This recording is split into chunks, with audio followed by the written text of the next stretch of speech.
Dan bukan berarti sekarang halal itu jadi kampungan. Justru gaya hidup modern. Kenapa? Karena orang non-muslim itu lebih senang memilih halal. Karena halal is good. Jangan sampai Indonesia hanya menjadi pasar konsumen halal dunia. Tapi Indonesia harus menjadi produsen halal dunia. Kemudian saya juga kan konsultan di Amarta Fintech. Secara fintech itu memberikan pembiayaan juga kepada komunitas perempuan. Kenapa perempuan? Menurut saya perempuan itu banyak bekerja di sektor informal. Dia bisa sambil menyusui anak, dia bisa sambil masak, multitasking, tapi dia bisa sambil jualan.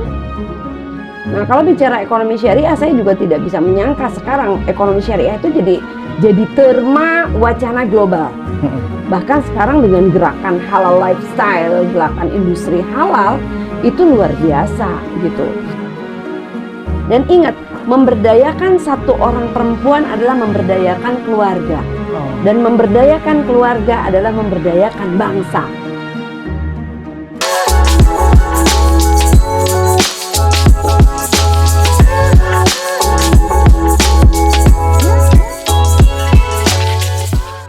Assalamualaikum warahmatullahi wabarakatuh. Halo teman-teman Next Class Podcast dimanapun Anda berada.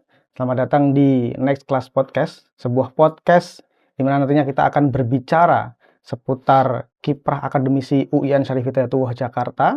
Dan pada kesempatan kali ini kita sudah kedatangan tamu spesial, Profesor Guru Besar Perempuan UIN Syarif Hidayatullah Jakarta, yang mana beliau juga sebagai pengurus Pusat Masyarakat Ekonomi Syariah, kemudian juga Ketua Pusat Pengkajian Pengembangan Ekonomi dan Keuangan Syariah UIN Syarif Hidayatullah Jakarta. Kemudian juga beliau sebagai Ketua Dikjar Senat UIN Syarif Hidayatullah Jakarta, yang pada kesempatan kali ini beliau sudah berada di samping saya. Beliau Profesor Dr. Ais Amalia MAG. Assalamualaikum warahmatullahi wabarakatuh, Ibu. Waalaikumsalam. Sehat, Ibu? Alhamdulillah. Alhamdulillah, harus selalu sehat ya, Bu. Ya, semangat terus. Terima kasih juga Ibu sudah menyempatkan hadir di podcast kami.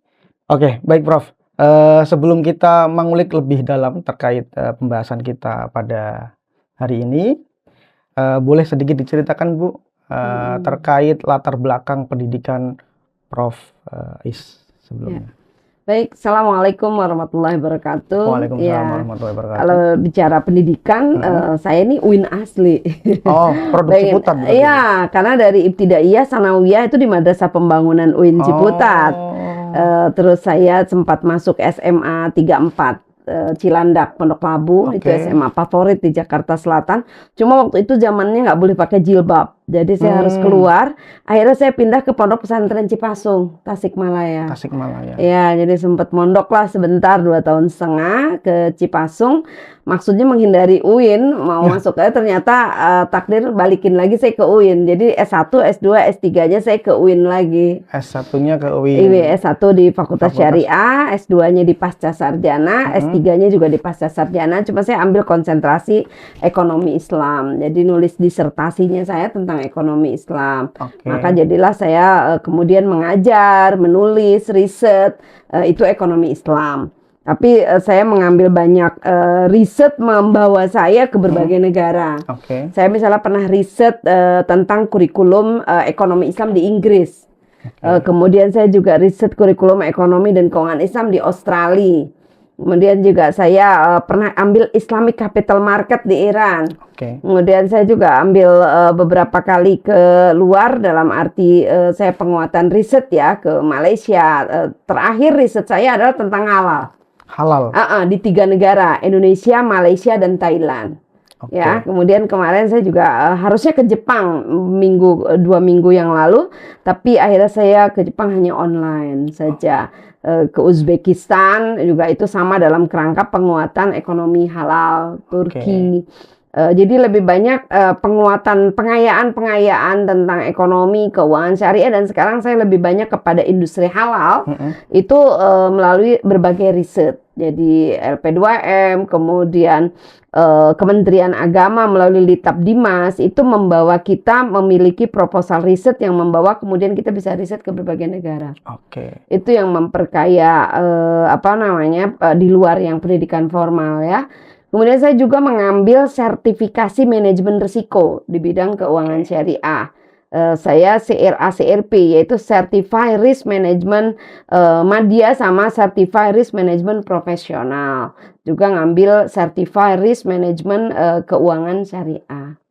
Itu Artinya Ibu tumbuh berbuat. kembang besar sampai sekarang ini, di level yang sekarang ini, menjadi profesor guru besar UIN Syarif Hidayatullah, itu tumbuh di Ciputat ya Bu? Ciputat banget. Asli produk Ciputat. Asli produk Ciputat. Karena tadi diceritakan dari SD ya Bu? Iya, Ibtidaiyah, Sanawiyah itu di Madrasah Pembangunan. Kemudian balik lagi ke UIN pada jenjang S1-nya sampai Iya.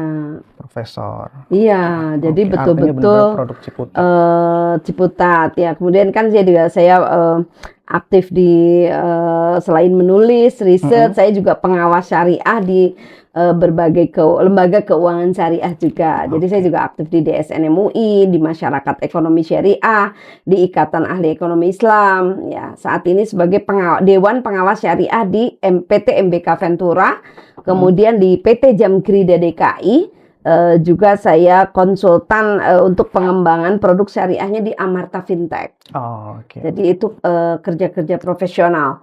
Di akademik saya saat ini juga menjadi asesor Badan Akreditasi Nasional BNPT dan juga Lamemba, asesor Lembaga Akreditasi Mandiri untuk Ekonomi dan Keuangan. Artinya aktivitas Ibu sangat padat sekali artinya, benar.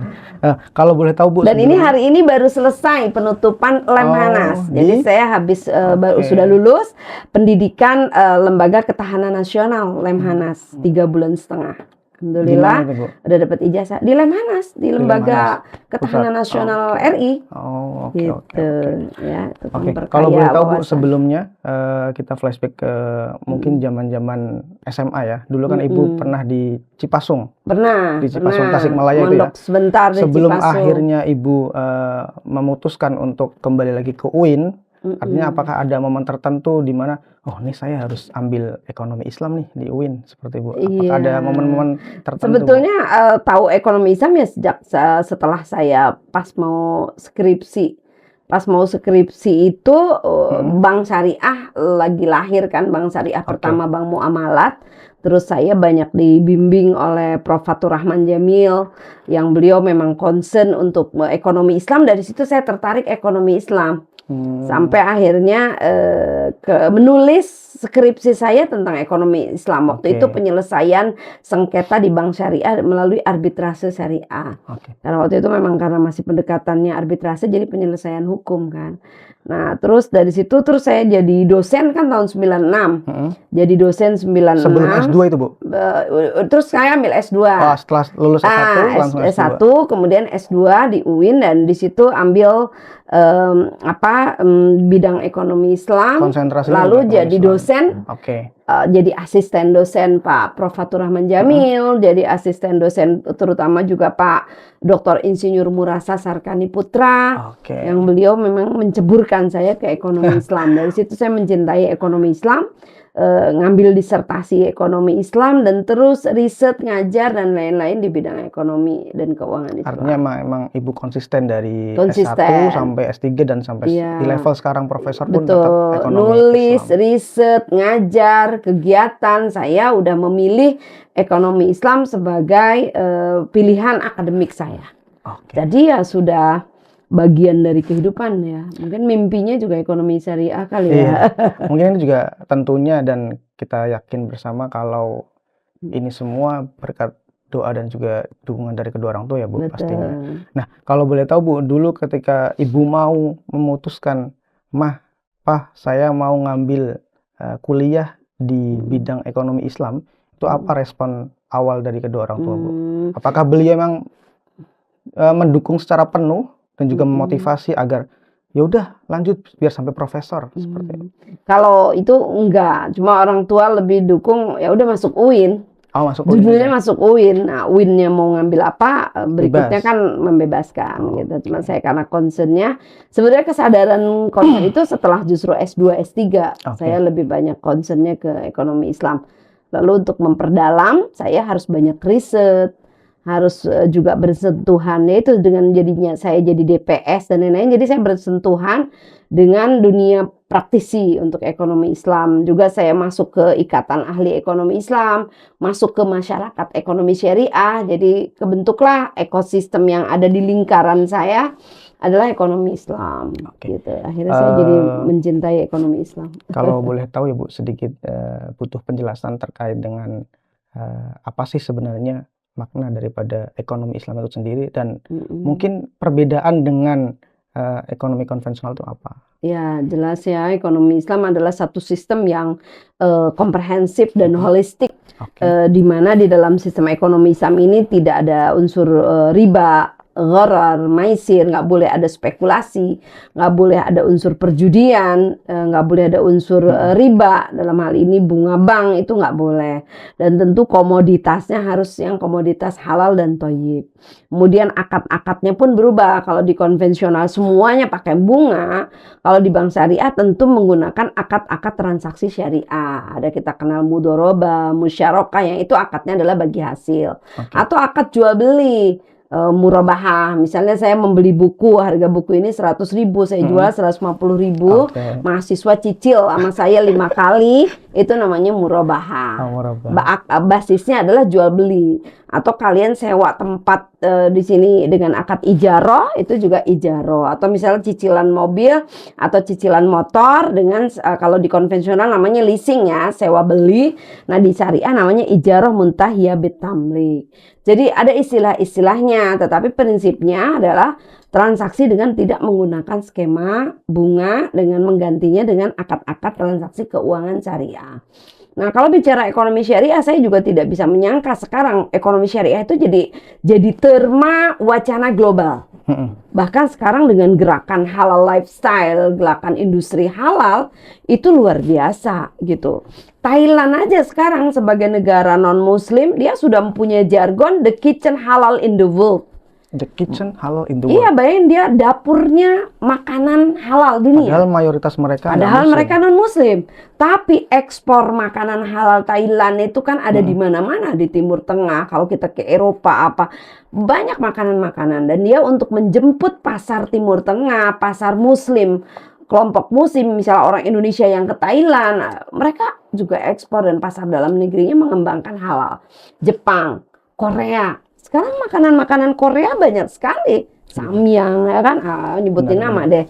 Nah itu semuanya label halal gitu. Bahkan Cina, Korea, negara-negara non-muslim sekarang itu mereka menjemput perkembangan global. Jadi isu ekonomi syariah, isu bank syariah sekarang bahkan baru kemarin juga, sekarang Indonesia kan punya Danantara juga. Saya kemarin baru berbicara bahwa Danantara juga harus concern untuk investasi sovereign wealth fund secara syariah. Terus kita juga menerbitkan sukuk. Bagaimana sukuk secara syariah? Apa itu sukuk? Surat utang negara. Tapi kan kalau di syariah bukan utang, surat berharga syariah negara. Diterbitkan oleh pemerintah Indonesia. Untuk apa? Untuk membiayai proyek-proyek renewable resources, 20 proyek-proyek strategis nasional. Itu bisa dengan menggunakan skema syariah. Karena kan ada istilah green economy. Itu sesungguhnya lebih dekat ke ekonomi syariah. Jadi kita nggak usah memandang bahwa ekonomi syariah cuma untuk orang Islam. Ekonomi syariah itu cuma lokal. Ekonomi syariah itu ekonomi yang udah mengglobal saat ini. Jadi kita sangat ketinggalan kalau kita negara muslim, kita UIN, kemudian kita tidak masuk menyuarakan, nulis riset, mengembangkan sistem ekonomi syariah. Karena ini sudah menjadi sebuah wacana dan sistem di level global dan internasional. Tadi yang saya garis bawahi, Prof tadi menekankan bahwa ekonomi Islam itu sebagai sistem yang holistik. Ya. Nah, kemudian apa makna dari penekanan tersebut, Bu? Ya, jadi ekonomi syariah adalah ekonomi yang bersifat holistik. Di mana holistik? Kalau kita berbicara ekonomi syariah, harus transaksinya terbebas dari unsur riba, harus terbebas dari unsur gharar, spekulasi, harus terbebas dari unsur maisir, perjudian. Yang namanya judi online dari dulu dalam ekonomi syariah nggak boleh. Tapi sekarang judi online marak ya kan? Pinjaman online dengan suku bunga tinggi, ya kan? Kalau syariah kan dengan skema syariah. Terus komoditasnya, semua komoditas yang dibeli harus ada label halal. Dan berbicara halal itu bukan berbicara cuma soal sertifikasi halal. Berbicara halal adalah berbicara proses. Oke. Bahannya harus halal. Menyembelihnya harus dengan sembelih syariah. Maka ada namanya syariah slaughters atau juru sembelih halal. Kalau sekarang namanya ada sertifikat juleha. Memotongnya harus halal. Terus menempatkannya harus halal. Menggorengnya, memasaknya, mengolahnya kan nggak boleh kecampur. Iya benar. Jadi prosesnya harus halal, storage-nya, naroknya harus halal, motongnya harus halal, penempatannya harus halal, sampai kemasannya harus halal, memasarkannya harus halal, menyajikannya harus halal. Jadi konsep halal adalah konsep yang dari hulu ke hilir semuanya harus memenuhi koridor halal. Itulah yang saya bilang, ekonomi syariah adalah juga ekonomi halal. Itu adalah berbicara ekonomi yang holistik, bukan hanya satu aspek, tapi sesuatu aspek yang secara ekosistem harus dibangun bahwa semuanya memenuhi prinsip-prinsip syariah. Itu yang dimaksud dengan komprehensif dan holistik. Semua, jadi berbicara keuangan, bukan cuma keuangan syariah. Selama ini kan pandangan kita ekonomi syariah adalah keuangan syariah. Sekarang itu ekonomi halal. Fashion kita harus fashion halal. Makanan Halal kita tourism. makanan halal. Tourism halal, ya kan? Pariwisata halal tuh luar biasa. Jangan salah, Korea, Cina, Jepang sekarang menjadi destinasi wisata halal. Nah, malah ke Korea gitu. Kita banyak sekali tempat-tempat yang bagus. Kita punya tempat-tempat yang menarik. Lombok Kenapa? sudah, Bu? Lombok, ya, Lombok itu pernah dapat namanya halal honeymoon destination. Tempat honeymoon halal yang nomor 1 di dunia. Nah, kita punya Lombok, kita punya Bunaken, Manado, kita punya Ambon, kita punya Bali sekalipun. Kan bukan berarti Balinya harus dikasih jilbab, tapi kan disatir. ada makanan resto yang halal di situ. Saya pernah jalan ke Thailand, itu saya naik cruise halal, kapal. Kapal wisata, namanya cruise halal. Saya pikir di mana halalnya? Lantai 1, lantai 2, saya lihat kok campur. Ternyata di lantai 3 dia menyediakan makanan khusus halal. Khusus muslim yang mau makan makanan halal. Jadi sebetulnya halal itu extended services. Kita menyiapkan sarana prasarana layanan restoran, hotel, makanannya untuk ramah muslim. Jadi orang muslim masuk ke sana tuh nggak ragu gitu. Nah, itu bisa kita siapkan halal. Terus kosmetik halal. Alhamdulillah sekarang sudah ada Wardah. 1-2, ya bukan hanya Wardah ya, tapi juga kita produk-produk selain. Sekarang udah banyak produk kosmetik, fashion. Kita fashion harusnya bisa nomor 1. Ya baju-baju kita kan etnik ya, batik kayak gini banyak banget. Ada tenun, ada batik, ada wastra, songket, macam-macam. Itu harusnya lebih kaya. Kalau Timur Tengah kan bajunya abaya doang. Gamis doang. Malaysia bajunya cuma baju kurung doang. Kita tuh banyak banget. Kenapa kita tidak jadi the fashion halal in the world? Artinya nomor 1. Punya peluang besar ya Bu Indonesia. Indonesia harusnya memimpin. Indonesia harusnya menjadi leader dalam bidang ekonomi dan keuangan syariah dan juga dalam bidang halal. Gitu. Harusnya di situ posisi Indonesia. Karena apa? Kita negara muslim terbesar. Sumber kekayaan pangan halal atau makanan halal, Indonesia harusnya nomor 1, bukan Thailand, bukan Malaysia.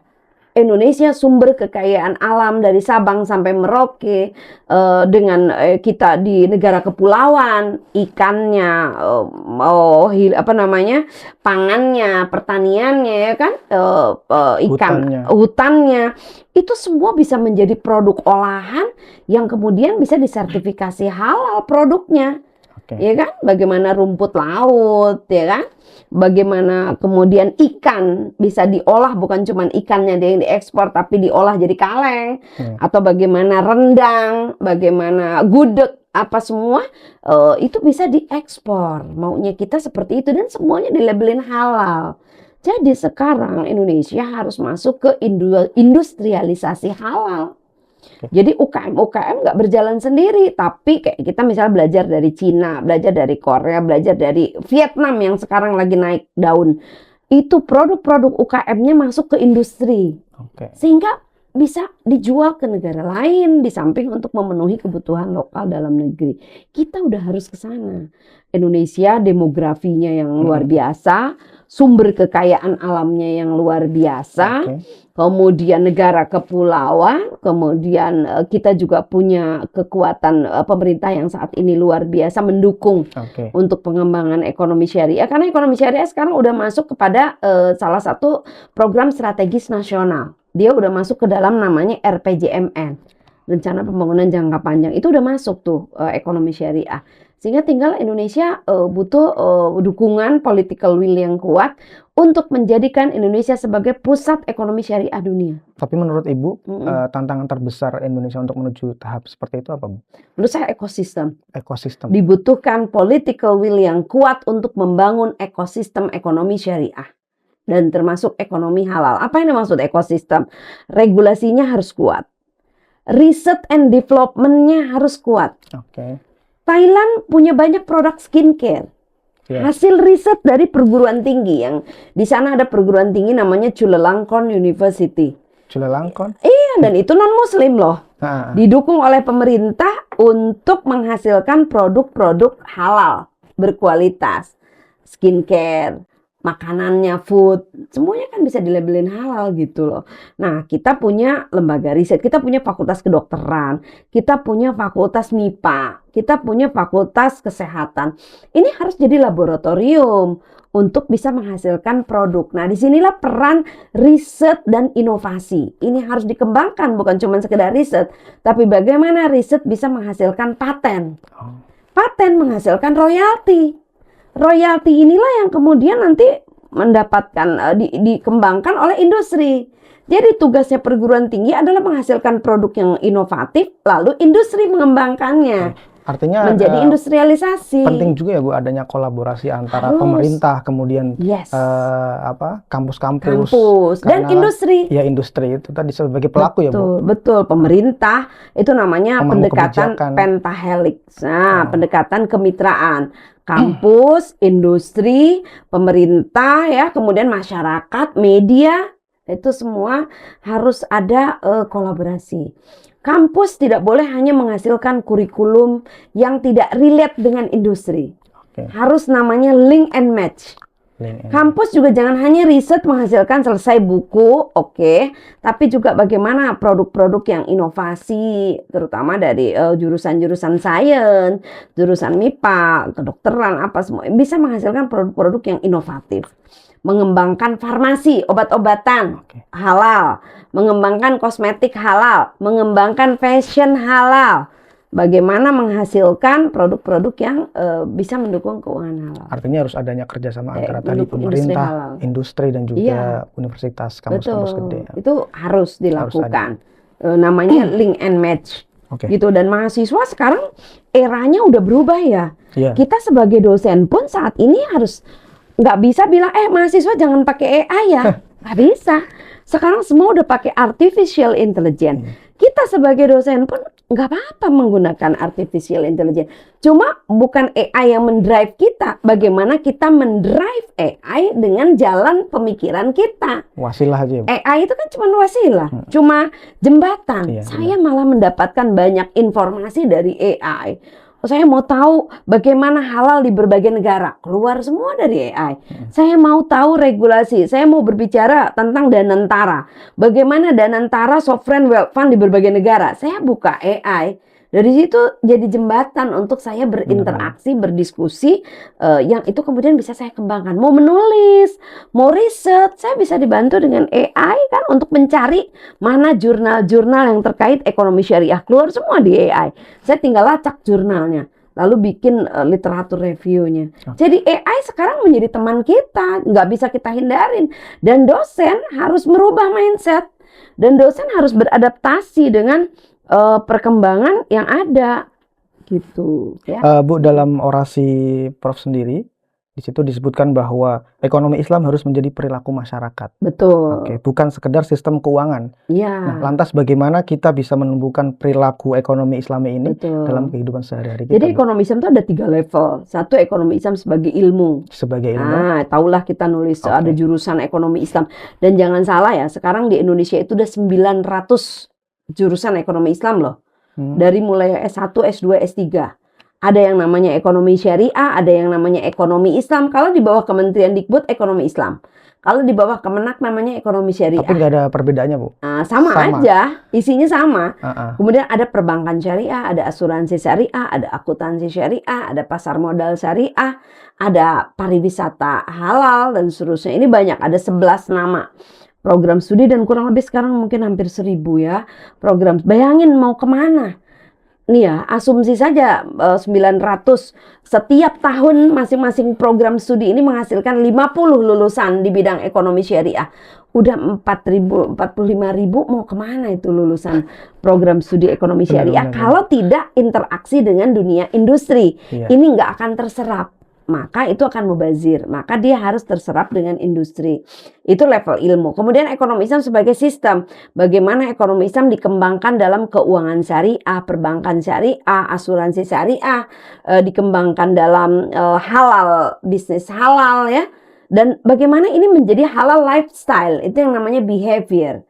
Masyarakat bertransaksi dengan menggunakan bank syariah, masyarakat termasuk UIN bagaimana menggunakan transaksi bayaran mahasiswanya dengan menggunakan syariah, gaji dosennya di syariah. Sekarang alhamdulillah UIN juga sudah menggunakan syariah sebagian ya, masih pilihan bentuknya.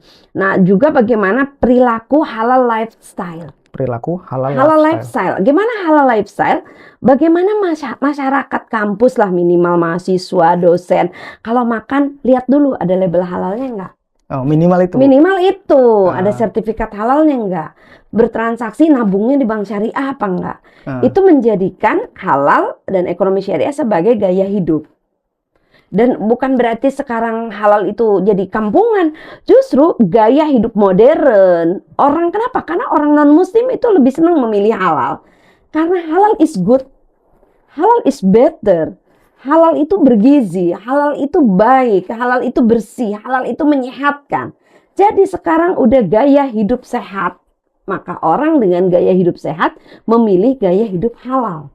Sehingga sekarang halal lifestyle ini masuk menjadi gaya hidup menengah ke atas. Jadi tidak hanya kita berpikir, oh udah deh baca bismillah aja nanti halal. Enggak, dia sebuah konsep dan sebuah sistem. Serta memandu bagaimana perilaku kita di masyarakat maaf, untuk gaya hidup halal dan gaya hidup itu ekonomi syariah sebagai bagian dari behavior kita sehari-hari. Untuk selanjutnya, Bu, kira-kira apa tantangan utama ya, Bu, dalam membentuk integrasi sistem ekonomi syariah yang benar-benar menyentuh perilaku dan juga pilihan masyarakat? Betul, menurut saya yang harus dibangun saat ini bicara ekonomi syariah atau bicara halal adalah bagaimana membangun ekosistem yang terintegrasi. Integrated halal system atau integrated syariah economic system. Bagaimana membangun suatu sistem ekosistem, pertama regulasinya harus mendukung.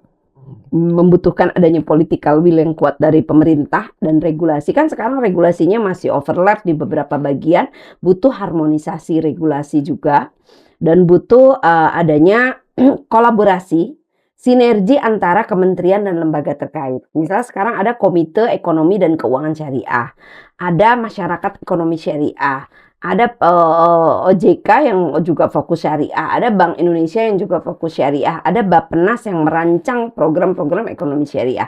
Ini harus termasuk juga di industri halal. Ada Badan Penjaminan Halal. Di Kementerian Perindustrian juga ada Pusat Halal. Di kampus-kampus dan di organisasi sekarang sudah ada namanya LPH, Lembaga Halal. Ini kan harus sinergi, jadi sinergi dari aspek regulasi, sinergi dari aspek kelembagaan. Kemudian dari sudut research and development, Indonesia harus memperkuat dalam bidang aspek riset dan inovasi. Bagaimana menghasilkan produk-produk keuangan syariah yang berkualitas dan inovasi sesuai dengan kebutuhan masyarakat sekarang. Bahkan bukan cuma untuk Indonesia, tapi bagaimana bisa kolaborasi di level internasional. Posisi Indonesia saat ini bukan hanya harus berpikir nasional, tapi bagaimana harus meningkatkan daya saing global, gitu. Indonesia harus bertransformasi. Kita bersyukur sekarang pemerintah punya program Astacita, ada 20 program strategis nasional. Tapi bagaimana yang harus dilakukan adalah semua program-program pemerintah, dan saat ini banyak sekali program populis dari pemerintah, makan gizi bergratis, koperasi dan seterusnya, juga mendukung untuk penguatan transformasi ekonomi Indonesia dan daya saing, termasuk gerakan halal, gerakan ekonomi syariah itu harus bisa untuk meningkatkan pendapatan nasional PDB, harus bisa menyerap tenaga kerja, menggunakan produk lokal, kemudian melakukan inovasi. Kenapa research and development ini penting? Bagaimana mengolah dari bahan yang sumber kekayaan Indonesia yang luar biasa ini, mengolah dari bahan mentah menjadi bahan olahan, bahkan kemudian bisa dikemas, yang kemudian bisa diekspor ke internasional dan memiliki produk yang kompetitif dan daya saing. Transformasi ekonomi harus dilakukan dengan penguatan industrialisasi tadi, mengolah dari bahan. Kan selama ini Indonesia berpuluh-puluh tahun mengekspornya bahan mentah. Iya. Kenapa ikan tidak diolah? Kenapa beras tidak diolah? Kenapa? Makanya sekarang kan yang dikembangkan hilirisasi.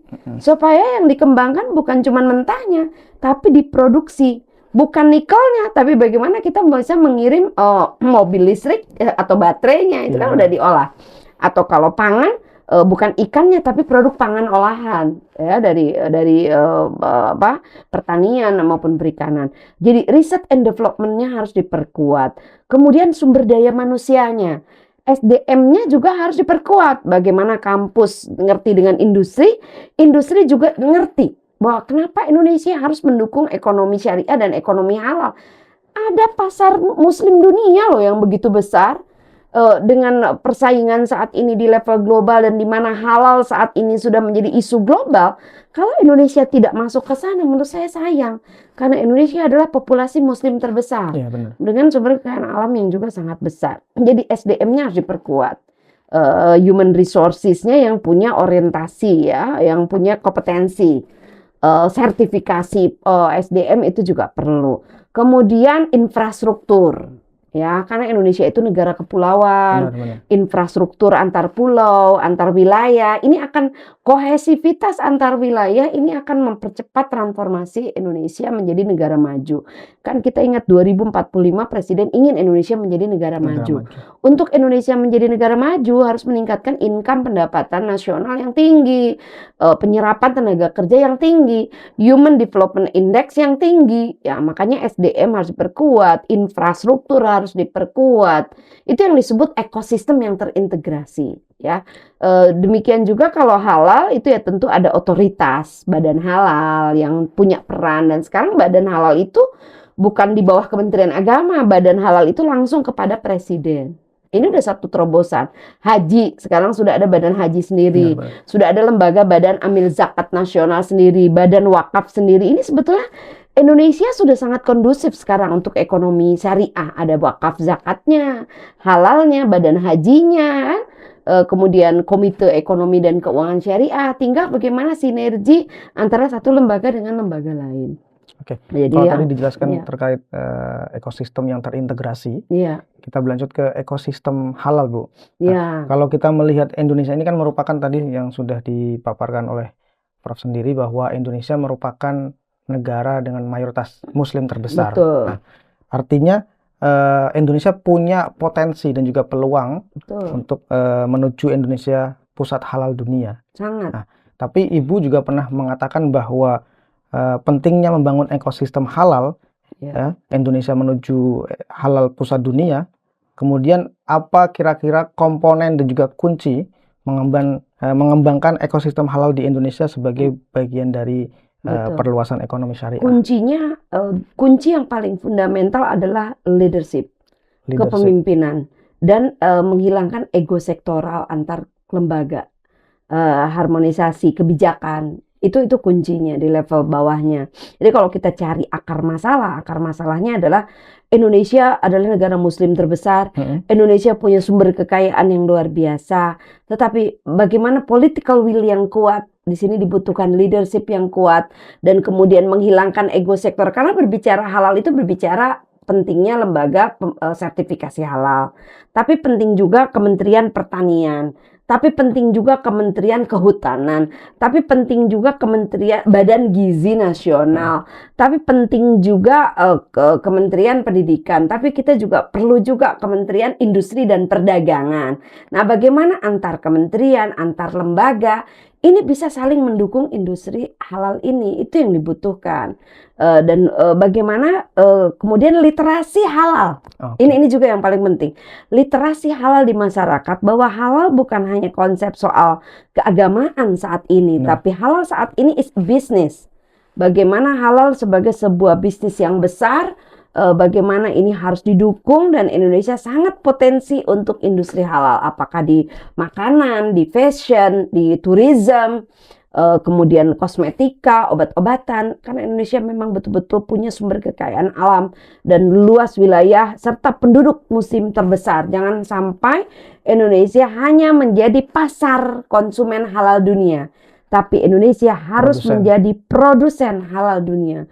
Untuk itu yang dibutuhkan adalah bagaimana dukungan dari level pemerintah pusat untuk komitmen dan konsisten, karena saat ini ekonomi syariah sudah masuk program strategis nasional.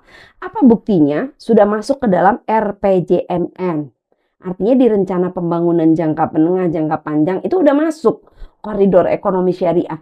Tinggal siapa nih yang mengorkestrasinya sehingga ekonomi syariah ini bukan hanya sebagai jargon, bukan hanya sebagai wacana, tapi ekonomi syariah mampu meningkatkan transformasi ekonomi Indonesia menjadi kelas menengah, menjadi ekonomi maju gitu. Hal sertifikasinya, tapi kan dari sana hilirisasi tetap harus terintegrasi dengan halal. Jadi bagaimana program hilirisasi pemerintah saat ini juga terintegrasi dengan halal. Misalnya makan gizi gratis, kenapa nggak ditambah makan gizi gratis dengan sertifikasi halal? Jadi nggak ada tuh yang namanya keracunan makanan karena halal. Kemudian koperasi merah putih, kenapa nggak dimasukkan juga koperasi syariahnya? Karena ada komunitas desa, komunitas koperasi yang juga ingin mengembangkan secara syariah. Kan artinya masuk kepada program-program strategis nasional untuk kemudian dengan skema syariah. Dan antara yang asetnya 14.000 triliun sekarang, gimana misalnya 30% aja deh portofolionya tuh masuk ke investasi syariah. Saya berharapnya seperti itu. Itu kalau Indonesia ke sana menurut saya keren banget. Kita bisa menjadi diplomasi kita di level dunia dengan halal itu. Posisi Indonesia menurut saya bisa menjadi leader di dunia dengan adanya industri halal itu. Artinya Indonesia untuk menuju pusat halal dunia harus adanya dukungan dari pemerintah pusat ya, Bu? Iya. Semua, jadi dukungan pemerintah pusat, harmonisasi regulasi, risetnya harus diperkuat antara kampus dengan industri, ya kan? Literasi di masyarakatnya harus baik, itu kan ke seluruh infrastrukturnya juga harus mendukung. Bagaimana membawa ikan dari kepulauan yang terpencil dibawa ke kota kan? Nah itu kan juga butuh adanya transportasi karena kita negara kepulauan, sehingga bagaimana kita membawa ini menjadi sesuatu yang potensial, dan Indonesia sangat potensial, menurut saya sangat potensial dengan jumlah penduduk kita punya bonus demografi sekarang, surplus SDM. Bagaimana dengan surplus SDM yang ada ini bisa dioptimalkan untuk produktivitas, bukan SDM yang nggak kualitas lalu jadi beban negara. Tapi bagaimana sumber daya manusia yang berkualitas sehingga ini menjadi potensi yang luar biasa untuk Indonesia bisa menjadi negara maju dengan tingkat pendapatan yang tinggi. Industrialisasi harus tumbuh di Indonesia. Itu satu-satunya cara. Terkait pembangunan ekosistem halal nih, Prof. Ya. Prof sendiri bagaimana melihat perkembangan transformasi digital di era sekarang kita? Betul. dan juga kolaborasi lembaga strategis seperti kampus-kampus, kemudian juga Betul. pemerintah dan juga industri. Iya, betul. Itu bagaimana Prof Ya, kira-kira? saya kira bagus banget pertanyaannya. Tadi saya terlewat. Betul. Salah satu aspek ekosistem adalah juga digitalisasi. Digitalisasi. Kita tidak bisa menafikan adanya artificial intelligence, blockchain, dan lain-lain. Itu sebagai bagian. Misalnya bagaimana, kan masalahnya gimana sih transaksi keuangan syariah bisa transparan? Ya kita bisa menggunakan smart contract. Ya. Menggunakan digital. Sekarang kan sudah ada fintech, udah ada e-banking, e-money dan seterusnya. Semua bisa dengan menggunakan digital. Halal, sertifikasinya gimana bisa cepat? Bisa mentrace nih apa aja nih ya, produk-produk itu bisa dengan digital. Bagaimana blockchain, artificial intelligence membantu untuk menjadikan Indonesia negara maju. Kita sudah harus berubah. Karena kita sekarang menghadapi apa yang disebut sebagai VUCA. Tahu ya VUCA? Volatility, uncertainty, complexity dan ambiguity. Apa itu, Kita menghadapi itu, era perubahan yang cepat, namanya disrupsi, era disrupsi. Maka kita harus beradaptasi. Sekarang semua orang menggunakan AI, menggunakan blockchain, ya kita harus masuk ke sana. Udah harus menggunakan segala sesuatu secara digital. Di negara-negara lain untuk membajak sawah aja pakai robotik. Iya kan? Iya, di Iya Cina. kan? Di Cina nyiram bunga nggak lagi manual, sekarang pakai sistem. Iya. Bagaimana? Pakai drone. Ya kemarin perang antara Iran Israel kan pakai nuklir, pakai drone. Nah itu kan teknologi. Menurut saya Indonesia sudah harus masuk ke era teknologi digital. Kita semua sudah harus masuk ke sana dan menjadikan digital itu adalah sebagai tools. Dia tidak menggantikan manusia, tapi dia bekerja sama dengan manusia. Karena behind the tools adalah human. Bagaimana manusia berdialog dengan artificial intelligence, berdialog dengan digital teknologi untuk mengembangkan inovasi dalam kerangka meningkatkan level kehidupannya. Kan seperti itu. Jadi mau tidak mau kita perlu beradaptasi. Apalagi kita kan sekarang udah masuk ke era global di mana digitalisasi, kemudian isu-isu SDGs, sustainable development, bagaimana sustainability, ya kan? Kita juga harus membangun renewable resources, energi yang baru dan terbarukan. Kita nggak bisa lagi menggunakan energi fosil, minyak bumi lama-lama habis. Tapi bagaimana kita menciptakan energi yang baru. Demikian juga di industri pangan, kita harus tingkatkan hilirisasi pangan, bukan hanya beras. Karena ternyata faktanya Indonesia itu masih mengimpor kedelai. Bayangin, tempe yang kita makan itu kedelainya masih impor dari Amerika loh. Kita bilang kita makan tempe. Lah, itu kedelainya impor. Padahal negeri kita kaya. Kaya dan kita harusnya negara agraris. Subur juga. Subur, kita harus nanam padi, kita harus nanam kedelai, jagung aja kita masih impor. Jagung, kedelai, beras masih impor tinggi loh. Nah, bagaimana hilirisasi pangan itu juga dilakukan dan integrasi dengan hilirisasi halal. Mengolah, menjadikan jagung, menjadikan ubi, menjadikan produk-produk pertanian ini menjadi pangan olahan yang bersertifikasi halal. Wah, itu bisa meningkatkan nilai tambah value added yang luar biasa dan menjadikan kita berkompetisi. Gak ada apa-apanya Thailand, Malaysia negara kecil. Iya. Kita negara yang dengan jumlah penduduk yang demikian besar, kekayaan alam yang luar biasa. Sudah luas tanahnya, sudah subur. Harus masuk kita. Jadi saya sangat mendukung program pemerintah hilirisasi dengan program Asta Citanya, program strategi nasional. Tapi bagaimana pelibatan UKM? Ini penting. Pelibatan masyarakat ini penting. Untuk itu tadi integrasi antara program yang ada dalam kerangka transformasi ekonomi dengan ekonomi syariah dan juga dengan ekonomi halal. Jadi dia masuk terintegrasi. Jangan sendiri gitu, tapi dia masuk karena kita hidup di Indonesia, maka bagaimana nilai-nilai Islam, nilai-nilai halal itu menjadi bagian dari legislasi nasional. Masuk kepada level bahwa kita adalah negara Indonesia, negara yang Pancasila, kita bukan negara Islam, tapi kita adalah negara yang bisa menyerap nilai-nilai Islam menjadi nilai-nilai yang hidup dalam kehidupan masyarakat. Ini yang harus dilakukan oleh akademisi kampus, mentransformasikan nilai-nilai Islam dalam kehidupan masyarakat. Zakat, wakaf, halal, perkeuangan syariah, banyak sekali yang itu kemudian bisa mendukung untuk ekonomi Indonesia. Oke.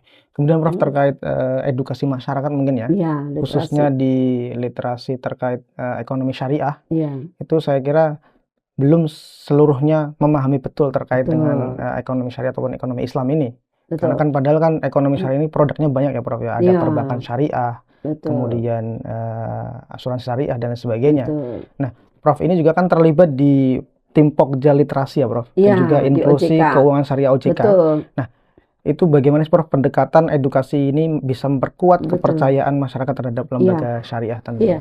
Alhamdulillah saya masuk di dalam tim Pokja Literasi OJK. Mm-mm. Tugas kita adalah melakukan edukasi literasi kepada komunitas perempuan, kepada asosiasi. Dalam bentuk apa itu Prof? Kita melakukan Seminar, seminar, sosialisasi. FGD, Oh, sosialisasi ekonomi dan keuangan syariah ke masyarakat, komunitas para pengusaha. Kita bikin halal entrepreneur.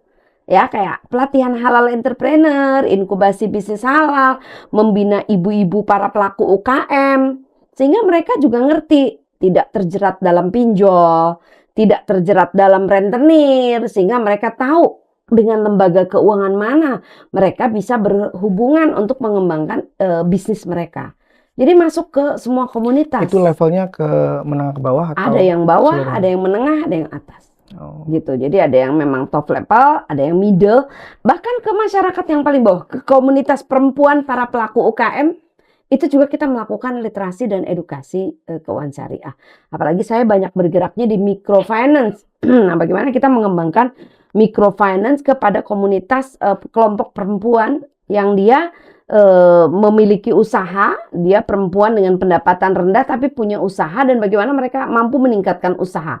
Maka saya juga mengembangkan koperasi syariah, BMT di kampus. Nah, itu menjadi mitra untuk memberikan pembiayaan pada program UKM yang dilakukan kelompok perempuan. Ini harus dibantu supaya UKM naik kelas. Jadi jangan usaha kecil mikro, tapi bisa menjadi usaha menengah miliaran. Jadi naik kelas. UMM. Bagaimana mendukung UKM naik kelas dan tidak terjerat pinjol, tidak terjerat rentenir, sehingga dia masuk bermitra dengan lembaga keuangan syariah. Kalau yang masih kecil-kecil dia bisa dengan koperasi syariah. Kalau dia yang udah besar dia bisa bermitra ke bank. Karena kalau berhubungan dengan bank kan ada persyaratan-persyaratan bank yang harus dipenuhi. Oke. Gitu. Untuk selanjutnya Prof berbicara soal ekonomi mikro. Iya.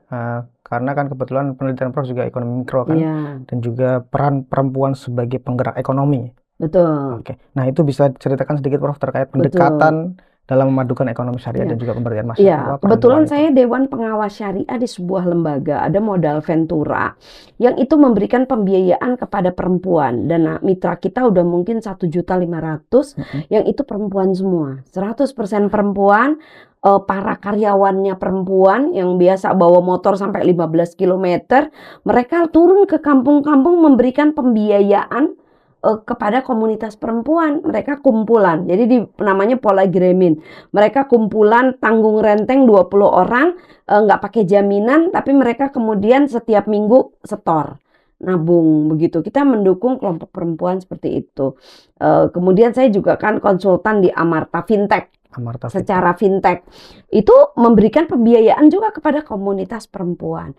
Kenapa perempuan? Menurut saya perempuan itu banyak bekerja di sektor informal. Dia bisa sambil menyusui anak, dia bisa sambil masak, multitasking ya. Multitasking, tapi dia bisa sambil jualan. Iya benar. Pagi-pagi dia udah bikin bakwan, bikin gado-gado. Dia membantu suaminya. Dan ingat, memberdayakan satu orang perempuan adalah memberdayakan keluarga. Dan memberdayakan keluarga adalah memberdayakan bangsa. Jadi memberdayakan, menarik, ingat ya, catat. Memberdayakan perempuan adalah memberdayakan keluarga. Dan memberdayakan keluarga adalah memberdayakan bangsa. Menarik, bisa. Perempuan bisa bekerja untuk menghasilkan keuangan. Kalaupun dia punya pendapatan, selalu yang dipikirkan perempuan adalah untuk keluarganya. Kalau bapak-bapak punya uang, nanti mikir nambah keluarga. Kalau perempuan, uang pasti untuk keluarganya, ya kan? Dia akan selalu berpikir untuk pendidikan anaknya, sehingga bangsa akan kalau ibunya punya pendapatan, anaknya sekolah baik kan? Baik. Kalau sekolahnya baik, berarti kan SDM naik.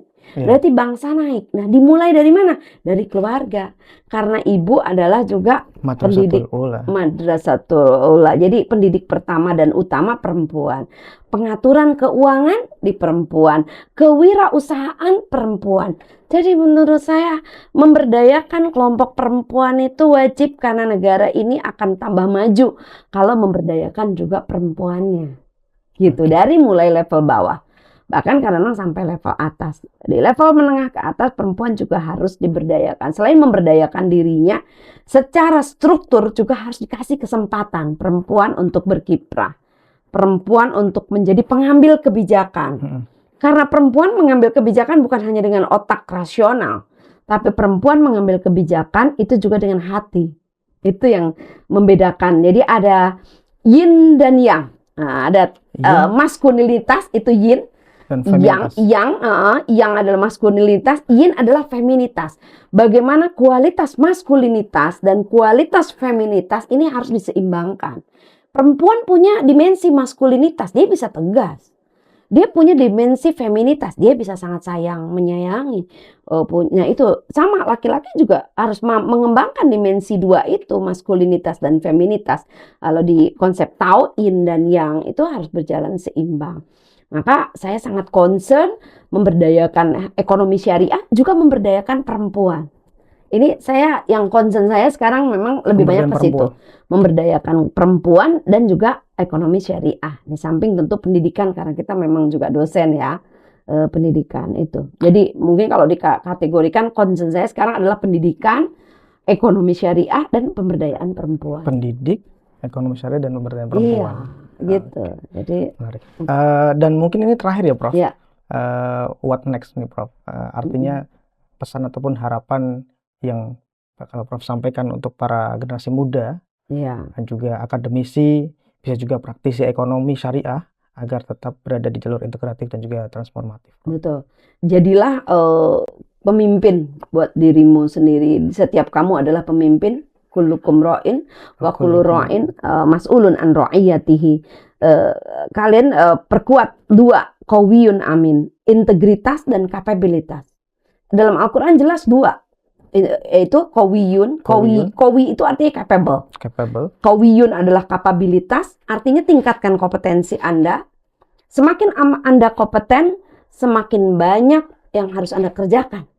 Artinya siapkan diri kita untuk mendapatkan amanah, yang beban yang lebih besar dari apa yang ada hari ini. Kita akan diberikan beban. Kalau kita mampu, kita akan diberikan beban yang lebih besar lagi oleh Allah. Itu namanya kapabilitas. Dan itu harus terus diimprove. Walaupun saya misalnya sudah guru besar saat ini dan udah mentok pangkat saya 4E, tapi saya terus improve. Saya terus belajar. Jangan berhenti ya, Jangan pernah berhenti belajar. Belajar itu seumur hidup. Mungkin kalau ada S4 lanjut S4 ya. Ya kan, tubul ilmu minal mahdi ilal lahdi. Sampai kita akhir hayat kita terus belajar. Benar. Jadi nggak pernah berhenti belajar. Tingkatkan terus kompetensi diri. Dan yang kedua, jaga integritas. Anda punya kepercayaan, Anda punya morality, itu adalah modal yang luar biasa. Anda pintar saja tapi tidak beradab, tidak berintegritas, itu nggak cukup. Jadi berilmu ya, memiliki kapasitas dan integritas. Integritas itu artinya apa? Amanah, integrity, komitmen, tanggung jawab. Nggak boleh jadi generasi apatis. Ya please, catat. Kabur aja dulu. Indonesia masih luas. Indonesia masih luas, bro. Kemudian jangan juga kita apatis. Udah masa bodoh amat deh. Bodoh emang gue pikirin. Itu yang bahaya.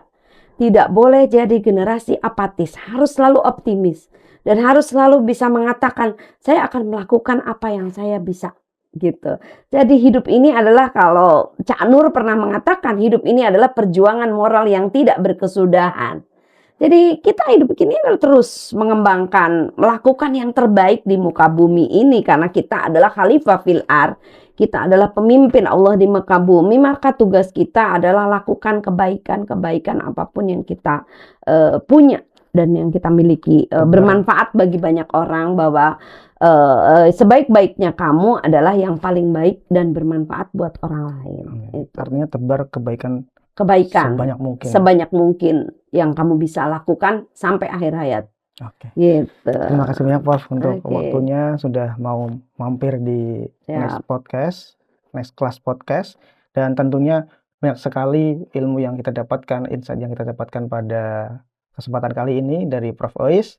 Dan teman-teman jangan lupa ya subscribe, like, dan juga share YouTube LP2M UIN Syarif Hidayatullah Jakarta dan juga follow IG-nya. Terima kasih Prof sekali lagi. IG dan website. IG dan website-nya. Oisamalia.com. Oisamalia.com.